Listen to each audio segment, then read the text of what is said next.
나훈아에 대해 몰랐던 사실 종합편. 1947년 대구에서 태어난 본명 최홍기. 그는 어린 시절부터 음악에 남다른 감각을 보였습니다. 또래들이 놀이터를 뛰어다닐 때 그는 어른들이 부르는 민요를 귀 기울여 듣고 좋아했습니다. 장단과 가락을 따라 부르며 스스로 흉내내던 경험은 훗날 그만의 독창적인 창법을 만들어가는 밑거름이 되었습니다.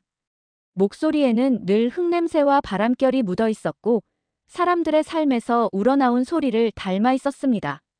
1960년대 중반 대중가요계는 이미 수많은 신인 가수들이 치열하게 경쟁하던 시대였습니다. 1966년 라디오 공개방송 무대에 오른 순간 긴장한 표정으로 관객 앞에 선 그를 사회자가 다음은 나훈아 양입니다라고 잘못 불러버렸습니다. 객석은 술렁이며 웃음을 터뜨렸지만 이 해프닝은 오히려 분위기를 풀어주었고 그는 그 무대에서 당당히 노래를 불러냈습니다. 처음부터 탄탄대로였던 것은 아니었지만 그 사건은 그가 대중 앞에 처음 얼굴을 알린 상징적인 장면으로 남았습니다. 1968년 천리길로 정식 데뷔를 하면서 그는 본격적으로 가요계에 이름을 올렸습니다. 이후 불과 몇 년 만에 사내, 잡초, 고향역 같은 주옥 같은 히트곡을 잇따라 발표하며 스타 반열에 올랐습니다. 데뷔 초반 그의 까무잡잡한 피부와 짙은 눈썹은 독특한 인상을 주었고 팬들 사이에서는 소도둑이라는 별명이 붙었습니다. 이 별명은 데뷔 이후 외모 때문에 생긴 것이었는데 나훈아의 강렬한 이미지와 무대를 장악하는 힘과 묘하게 잘 어울렸습니다. 처음에는 장난처럼 불렸지만 시간이 흐르며 그의 상징처럼 자리 잡았습니다. 무대 위에서의 그는 누구보다 당당했지만 공연 중에 뜻밖의 위기를 맞이한 적도 있었습니다. 일본 오사카 공연에서 노래를 열창하던 도중 한 팬이 계속 손짓을 하며 무언가를 알리려 했습니다. 그는 정말 열성적인 팬이구나 하고 더욱 열정적으로 노래를 불렀지만 잠시 뒤 팬이 알려주려던 것이 무엇인지 알게 되었습니다. 무대 위에서 바지 지퍼가 내려간 상태였던 것입니다. 그는 순간 뒤돌아서서 슬쩍 정리하며 아무 일 없다는 듯 공연을 이어갔고 오히려 관객들은 그의 재치 있는 대처에 더 큰 박수를 보냈습니다. 긴장된 순간이었지만 그는 위기를 무대의 한 장면으로 바꿔버렸습니다. 관객의 환호와 조명이 꺼진 뒤 찾아오는 고독은 언제나 그를 따라다녔습니다. 공연이 성황리에 끝나고 함성 소리가 귓가에 맴돌 때조차 숙소에 홀로 돌아가면 마음은 공허했습니다. 그는 그 공허함을 달래기 위해 책을 가까이 두었고 늘 가방 속에 붓과 먹을 챙겼습니다. 화려한 무대와는 달리 숙소에서는 묵향 속에 앉아 자신을 다스렸습니다. 이런 수련은 단순히 취미를 넘어 마음을 지탱하는 힘이 되었고 세월이 흘러도 자신을 잃지 않게 해준 버팀목이 되었습니다. 성격은 원래 급한 편이었습니다. 공연장에서 벌어지는 일들, 다른 사람이라면 관계자에게 맡겼을 상황에도 그는 직접 나섰습니다. 불의를 참지 못하는 기질도 한몫했습니다. 작은 충돌이 일어나면 가만히 있을 수 없었고 결국 경찰서를 7번이나 오가는 일도 있었습니다. 하지만 모두 훈방으로 끝났습니다. 그만큼 정의감이 강했고 또 성격이 앞서다 보니 일어난 일들이었습니다. 후일 그는 그런 경험이 오히려 나를 다스리는 힘이 됐다고 회상했습니다. 공연이 단순히 노래를 부르는 무대가 아니라 때로는 그의 인생을 비추는 거울이기도 했던 것입니다. 그의 음악은 책상 앞에서만 태어나지 않았습니다. 지방 공연을 마치고 집으로 돌아오는 차 안, 창밖으로 스쳐 지나가는 풍경과 계절의 바람 속에서 그는 새로운 곡을 떠올렸습니다.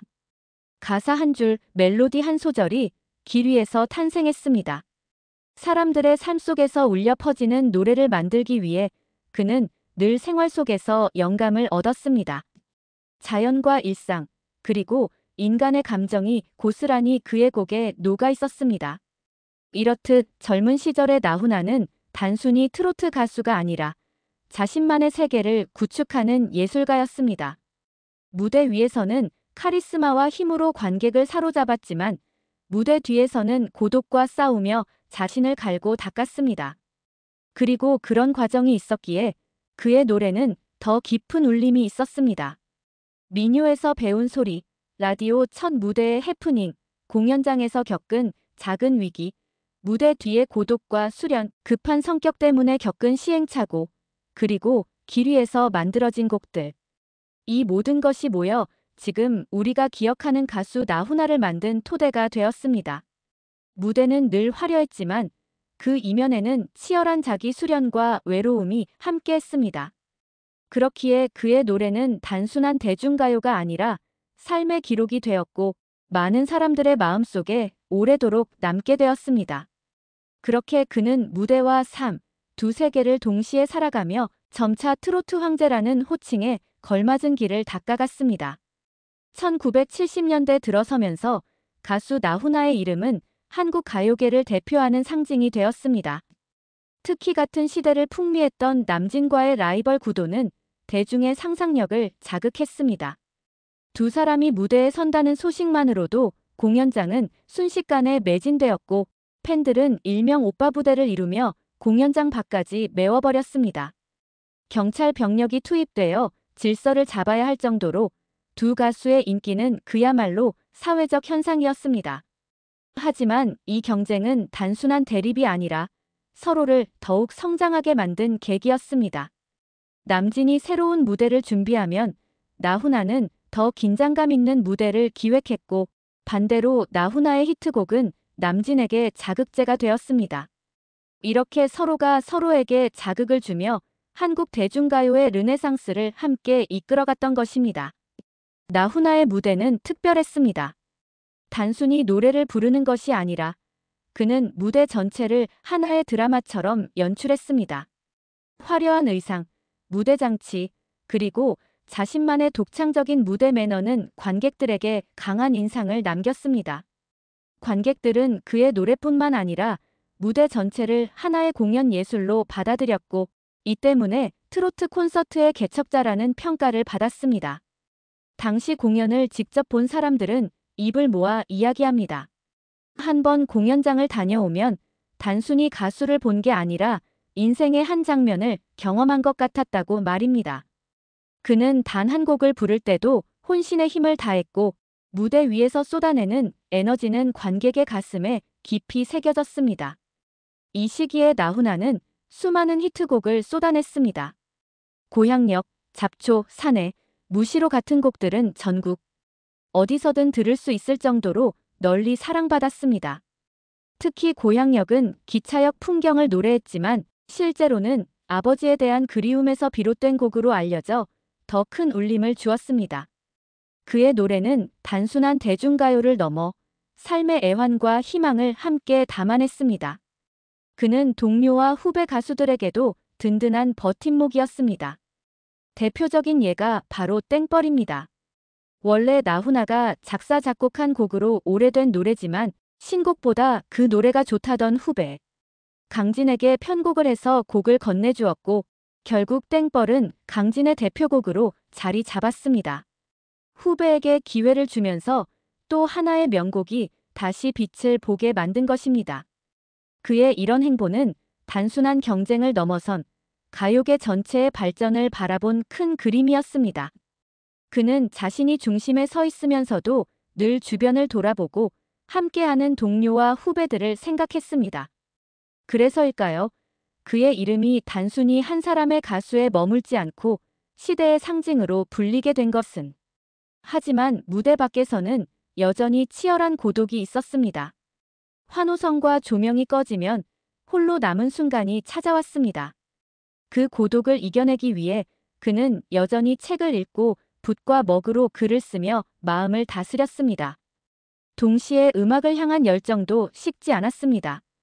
공연이 끝난 뒤 차창 밖으로 스쳐가는 풍경 속에서 그는 또 다른 멜로디를 떠올렸습니다. 자연 속에서 일상의 소소한 순간에서 탄생한 그의 곡들은 그래서 더 많은 사람들의 마음을 움직였습니다.